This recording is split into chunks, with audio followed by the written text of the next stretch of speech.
video sebelumnya, kita telah belajar mendiagnosis masalah pembelajaran layaknya seorang dokter. Namun, diagnosa tanpa terapi tidak akan menyembuhkan apapun. Pada tahap ini, kompetensi pascasarjana benar-benar diuji. Mampukah Anda merumuskan solusi pembelajaran yang tepat, terukur, dan bernilai? Pada video ini, kita akan membahas bagaimana menyusun formulasi solusi atas kasus-kasus pembelajaran PAI secara smart, holistik, dan kolaboratif. Dalam menghadapi berbagai tantangan pembelajaran, solusi yang diterapkan tidak boleh bersifat reaktif atau didasari oleh respons emosional semata, karena pendekatan seperti itu seringkali hanya memberikan dampak sementara dan tidak menyelesaikan akar masalah. Sebaliknya, solusi tersebut harus dirancang dengan memenuhi prinsip SMART, yaitu spesifik dan jelas dalam tujuannya, measurable, dapat diukur kemajuannya melalui indikator yang konkret, achievable, realistis dan dapat dicapai dengan sumber daya yang tersedia, relevan dengan kebutuhan siswa serta konteks pembelajaran, dan time-bound, memiliki batas waktu yang tegas untuk evaluasi dan pencapaian. Lebih dari itu, pendekatan solusi harus bersifat holistik, yang berarti tidak hanya terfokus pada aspek instruksional seperti perubahan metode pengajaran guru, tetapi juga mencakup elemen-elemen non-instruksional yang sama pentingnya, seperti penciptaan iklim kelas yang kondusif dan aman, perhatian terhadap kondisi psikologis siswa yang mungkin memengaruhi motivasi dan konsentrasi belajar, serta pengaruh lingkungan sosial di luar kelas yang turut membentuk perilaku dan sikap peserta didik.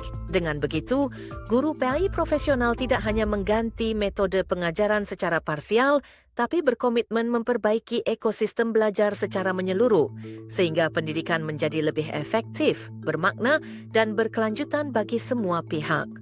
Untuk kasus miskonsepsi jihad atau kecenderungan radikalisme, solusi harus multi-layer. Secara kognitif, gunakan strategi conceptual change dengan menghadirkan fakta sejarah seperti Piagam Madinah dan relasi damai Nabi dengan non-Muslim guna memicu kognitif konflik. Secara konstruktivis, terapkan bahsul masail dan diskusi terbuka dengan menghadirkan narasumber otoritatif dan moderat. Dari sisi humanistik, siswa tidak boleh dimusuhi. Dekati secara personal dan salurkan kebutuhan heroisme mereka melalui kegiatan positif seperti relawan kemanusiaan. Pada kasus demotivasi belajar PAI, pendekatan yang efektif adalah model IRCS dari Keller. Pertama, attention. Gunakan video atau media interaktif. Kedua, relevance. Kaitkan PAI dengan cita-cita siswa, misalnya kejujuran sebagai modal bisnis ala Nabi.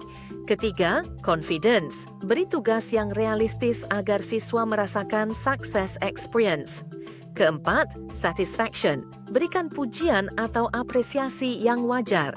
Untuk pendalaman, gunakan project-based learning, misalnya project vlog dakwah digital. Dengan demikian, PAI menjadi bermakna dan kontekstual. Kasus kecanduan gadget memerlukan pendekatan lintas teori. Secara behavioristik, buat kontrak belajar yang jelas, termasuk batas waktu penggunaan HP dan reward jika berhasil. Secara sosial, libatkan orang tua melalui edukasi parenting, karena orang tua adalah model utama di rumah. Dari sisi kognitif, ajak siswa memahami dampak kecanduan gadget terhadap otak dan konsentrasi. Tujuannya bukan melarang semata, tetapi membangun kesadaran diri. Solusi yang baik harus dituangkan dalam action plan atau rencana aksi, mirip dengan penelitian tindakan kelas (PTK). Mulailah dari siklus 1, coba metode baru, lakukan observasi, catat dampaknya. Lanjutkan dengan refleksi apa yang berhasil dan apa yang perlu diperbaiki. Kemudian masuk ke siklus 2 dengan strategi yang disempurnakan. Inilah proses perbaikan berkelanjutan dalam pembelajaran. Penting disadari, guru PAI tidak bisa bekerja sendirian. Masalah siswa bersifat kompleks.